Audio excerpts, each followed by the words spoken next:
Welcome to Reminiscing with History Makers. We're here today with Julie Ryder-Dove, Lincoln Communications Coordinator. Thank you for joining us. No problem. So for starters, when did you join APCO? 1993. And could you describe your agency, position, and brief responsibilities there? Okay. Our agency serves a population of about 300,000 people. The University of Nebraska is located in Lincoln. Our center has currently 18 positions at our primary and 14 at our backup center. Have a staff of, with part-time, close to 60 people. I'm the communications coordinator. I actually managed the center until about 2 years ago.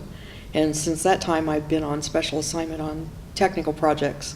New radio system, total remodel of our center, CAD upgrades, new phone system, all the usual technology type projects. So it's given me the opportunity to focus just on the technology that I was doing.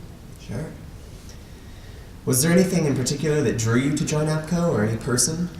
No person. I was promoted into management, and as an administrative officer, we were just developing our training program. And one of the first things that they asked was, can you go to Arizona to a training class on how to, and I don't remember if it was a CTO class or if it was an instructor class. Probably just a CTO class, but that was the very first exposure to APCO. Great.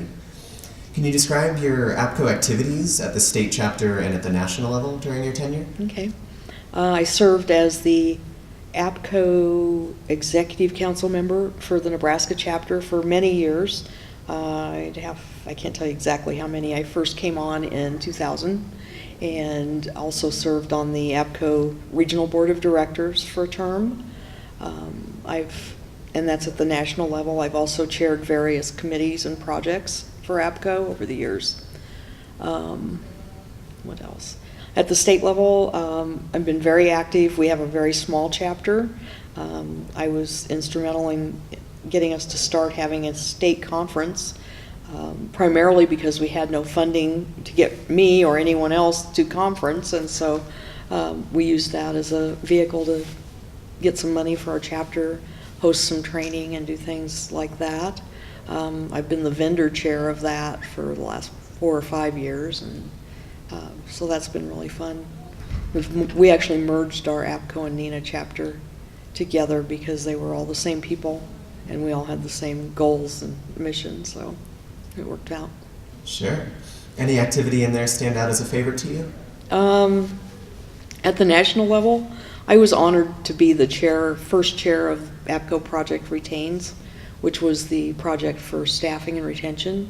I believe I was chair of that for about 3 years, worked very closely with the federal agencies that assisted us.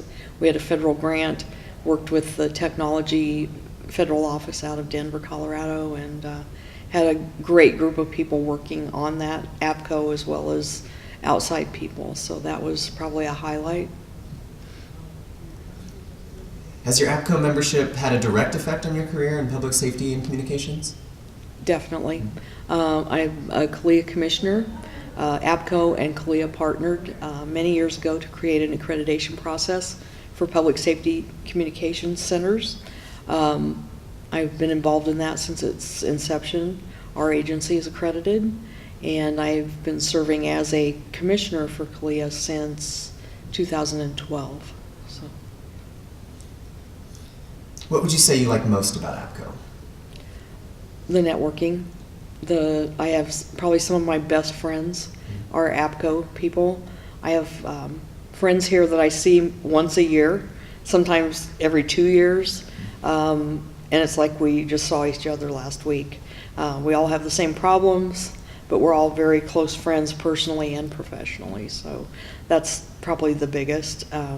Lots of education here. I like to bring staff and give them the exposure that I had the ability to have back in the day, and the education opportunity at a national conference can't be matched anywhere else.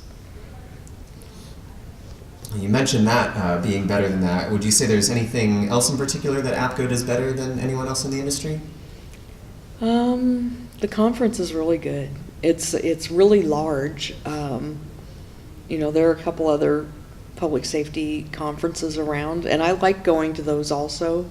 But if I really want a broad exposure to different topics, APCO's always got more of that, more vendors, more educational sessions.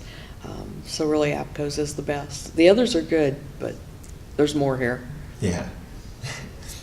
Do you think there's anything APCO needs to do to move forward and stay current in the industry? I think they're pretty progressive now. I think that they're partnering with who they need to partner with to get initiatives passed.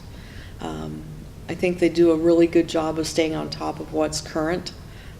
If you look at what the sessions being offered at this conference are, they're very timely with what's going on in the world now, our world of communications. And so I think they're pretty good about that. I think sometimes there's a little bit of friction between organizations, a little competition, but I don't know that that's a bad thing.